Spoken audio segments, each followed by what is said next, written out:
Someone is asking if you could please explain the 5 aggregates by using an example. Would that be something for another talk? It would be. I mean, it's something I talk about quite a lot. Just briefly, the Buddha was helping us to look at this human being from its different component parts.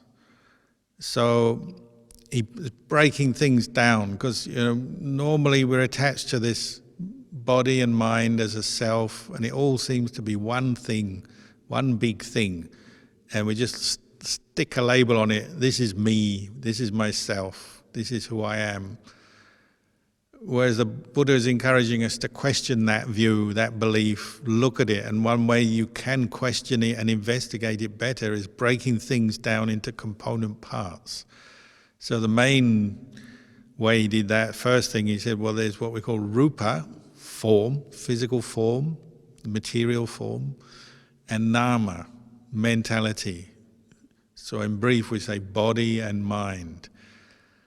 And the Buddhist teachings are very clear that body is one thing, mind is another. The mind is the quality that knows. And that's ultimately, the highest truth is that is not a self. Nobody owns that. It's just that which knows. The body is also not a self. And this is already challenging what we normally think about ourselves, isn't it? We normally think, this is my body. And so if someone has COVID and they comes near you, you go, oh, don't come near me, I don't want to catch your COVID, because you attach to this body as self. You attach to your mind as self. So then the Buddha broke these things down further to, again, help you question, investigate your experience. So body, rupa Dhamma, or body, physical form, it's made up of 4 main elements. Solidity, the earth element; liquidity, the water element; temperature, heat, cool, what we call the fire element; and then gas, air, the air element. These 4 elements, again, you're breaking the solid body, physical body that we look at, and we normally are just stuck with the image of our body, other people's bodies, and have a sense of self and a name for it. Man, woman, names, Ajahn Kalyano, Beta, whoever it may be, everyone has their name. You're breaking this down as this is a body made up of different parts. There's the 4 elements, and there's the various parts of the body, the organs, the skin, the blood, the bones, everything can all be separated out as an exercise. And the Buddha said, just like you separate out a chariot, you separate out the different parts of the chariot, the seat, the floor, the sides, the harness for the horse, the wheels, all the different parts, the reins. If you were to pull them apart, you can't see a solid chariot there anymore. You know that these parts came from a chariot, but there's no chariot left. You've put all the parts on the floor. The sense of a solid chariot has disappeared. And in the same way, you break this body down, contemplate it as 32 parts, the 4 elements.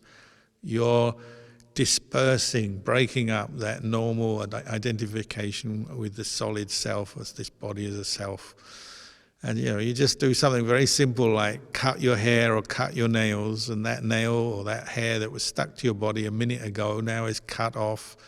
You don't have a sense of self or attachment to it anymore. And the same with nama Dhamma, the mind. Break it down to help break up this sense of a solid self, sense of ownership. So feeling is pleasant feeling, unpleasant feeling, neither pleasant nor unpleasant feeling. Just watch and observe how feeling is changing all the time, the feeling tone of your experience. It's pleasant, it's unpleasant, it's neutral. Memory is the same, perceptions, all the different perceptions we have and the changing nature of perceptions of pleasant things, pleasant experiences, pleasant memories, unpleasant things, unpleasant memories, in between, changing. So one minute you see something as pleasant, next you see it as unpleasant. It can change on you just like that. Breaking it down, contemplating these things as impermanent, as not self. You don't really own them. They're conditions that will change according to the different causes and conditions. Thought formation is the same. The Buddha said thought formations are just like an onion. You keep unpeeling an onion, you get down to what? You get down to nothing. There's nothing there. It's just thoughts arising, passing away. Sense consciousness, the same. Sense consciousness is seeing, hearing, tasting, touching. It's constantly changing. So these 5 khandhas, the Buddha is giving us a way to look at experience and see through the sense of self, the delusion of self, and see it as a process of arising, passing away due to different causes and conditions. That's the theory, but now you have to take that away and put it into practice, contemplate and develop wisdom there. So it's a very useful structure for contemplating our experience. Thank you, Luang Por. So there are several questions here, Luang Por, and this is with regards to meditation. And this could be a mindfulness practice, whether it is a sitting practice, walking practice, or even chanting as a practice. So the questions are all around, for example, do we examine wholesome or unwholesome actions? For example, the arising of greed as we are meditating. And how then do we deal with the arising of thoughts where we encounter thoughts of people who are selfish or who makes us lose our patience, get us angry, and how can we continue to practice metta with these difficult people? So these are some questions around meditation, about how one would deal with the arising of thoughts and actions as they come into play. Well, we make karma on 3 levels: body, speech and mind. And that's why it's important to study intention, to know whether intention is wholesome or unwholesome, because that's what's determining the kind of karma we're making and the kind of results and consequences that come back to us. So it's in our own interest to study and learn from this. We all want to be happy and free from suffering and pain. So the causes of happiness come through developing wholesome intentions through our thinking, speech and action.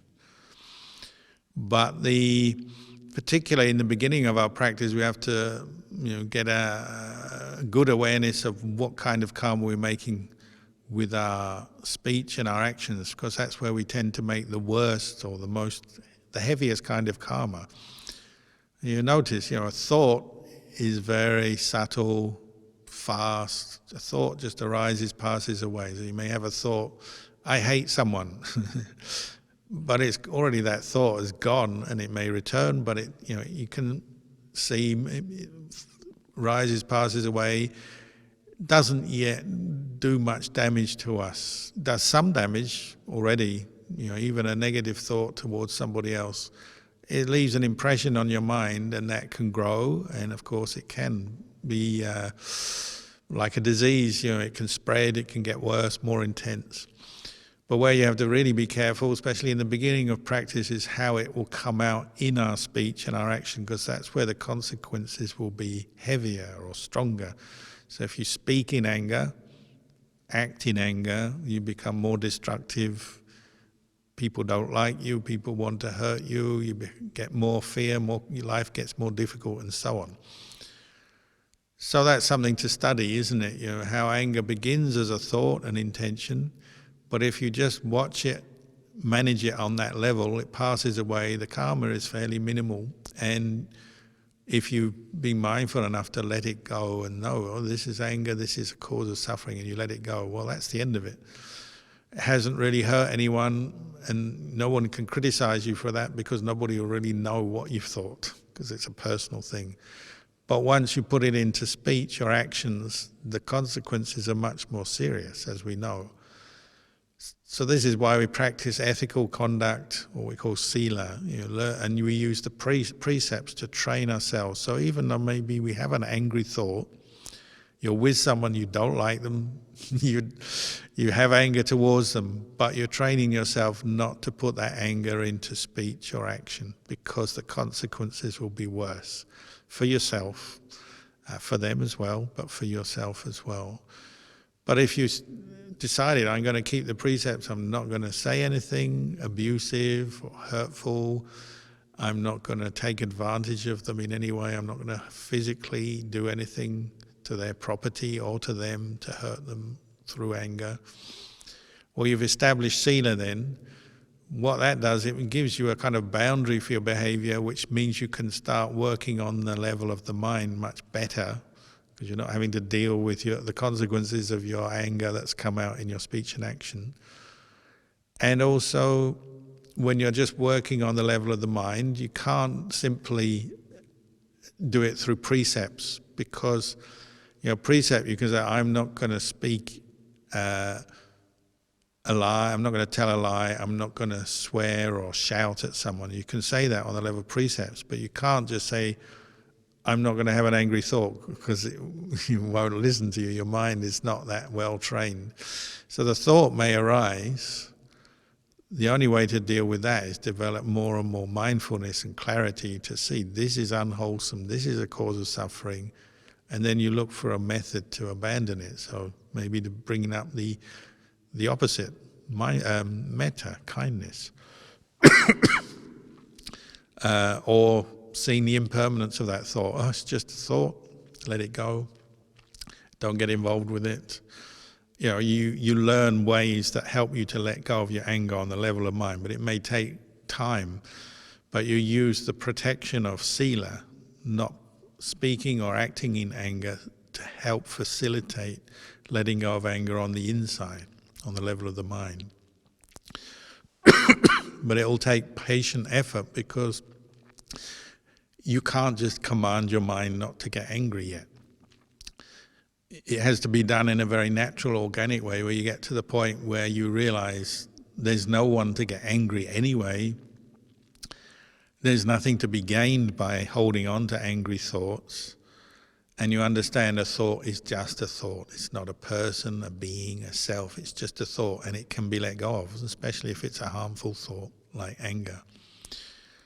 So there's like levels of mindfulness and wisdom and understanding that kind of progressively develop through the practice, ever more refined, you might say, to the point where anger, eventually the aim is get to the point where anger just doesn't arise, because there's no need for it to arise. It doesn't mean to say situations won't arise that would provoke anger, but the mind just doesn't go for it. It's like anger doesn't help here. Anger is suffering. I don't want to suffer. So you've learned to look after your mind as well as your speech, your actions. They won't display anger. If the mind has no anger, speech and actions won't display it. But that's something you have to do through training, through practice. You can't just want it and wish it to happen. May all anger disappear from this mind. Yeah, it'd be nice if we could do that. But we can't. We have to actually do the work, do the practice. And, it's frustrating, tiring, awkward, difficult, embarrassing, whatever. There's so many problems as you train the mind in abandoning anger. But it doesn't, just because there's obstacles and challenges doesn't mean to say you should stop or give up. Try and keep the goal in mind. It's worth doing, because it will bring you ultimately to peace and freedom from anger, which would be a great thing. And people have done that. There are people in the world who have abandoned their anger, and they're called arahants and anagamis. Non-returners and enlightened beings have done it. So if they can do it, I can do it, you can do it, but we have to practice towards that goal and be willing to put the patient effort in. But it's worth it. Sadhu Luang Por. What if it's the opposite? So there's some questions here that pertains to a positive experience during samadhi. Piti and sukha arises, the feeling of piti and sukha arises, the mind is bright. So the question is around sustaining this positive experience. Paul, could you comment about sustaining a positive experience during meditation? Thank you. Well, number one would be mindfulness. To continue to maintain and bring up and put effort into maintaining mindfulness. You can't sustain a nice blissful state just by wanting it.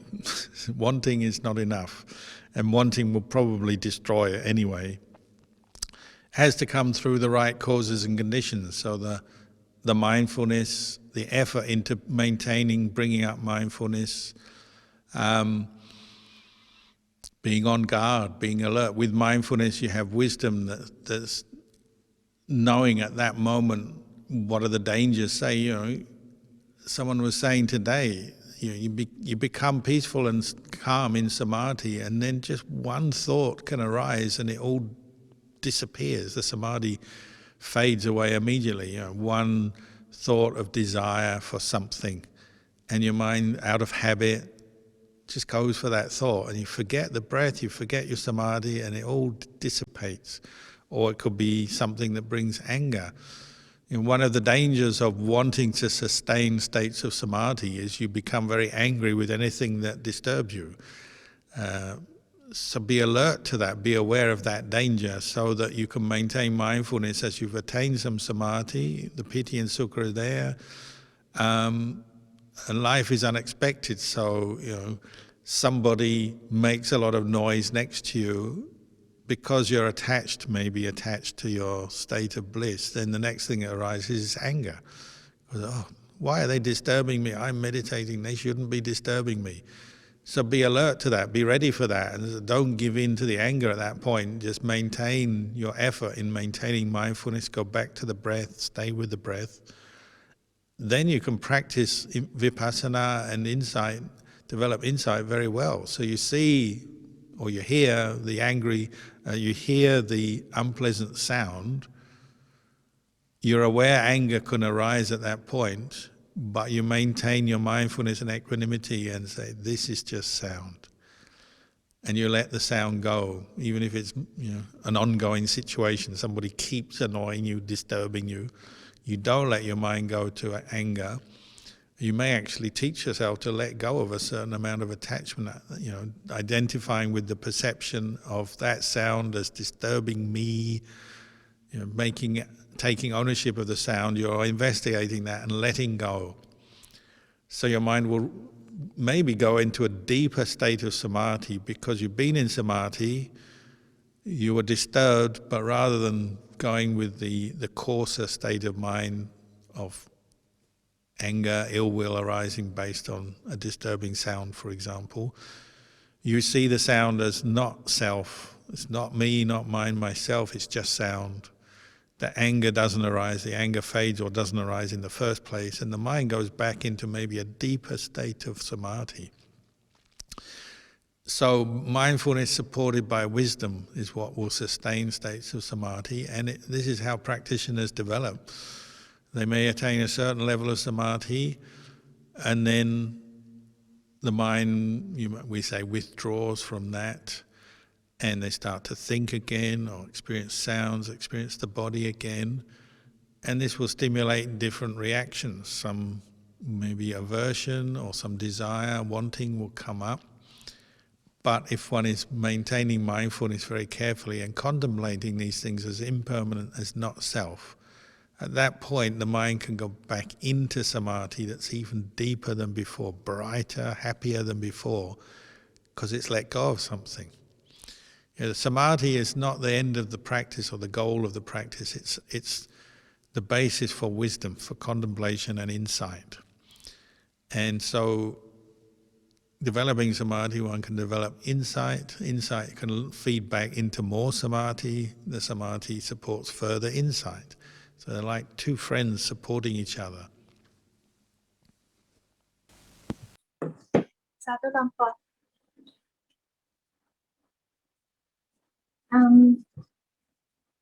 There are no more questions on the floor, but perhaps, Lumpur, there is a topic that someone has given me, but I think this is really going to be a very big topic to answer today, and that's really around the linkage between rebirth and consciousness, as mentioned in Paticca Samuppada, and the relationship when the Gandhava is waiting to enter the mother's womb.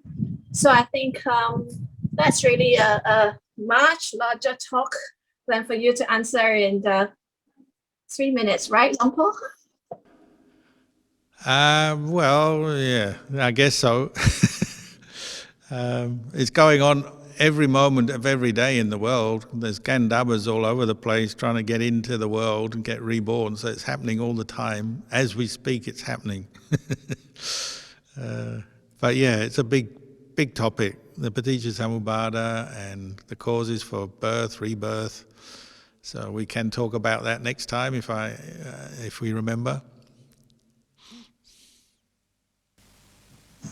So perhaps we should allow you to take some rest, Lumpur, and call it an evening. And thank you so much for a very insightful teaching this evening. Okay. Thank you for listening, and we wish you all good health and happiness.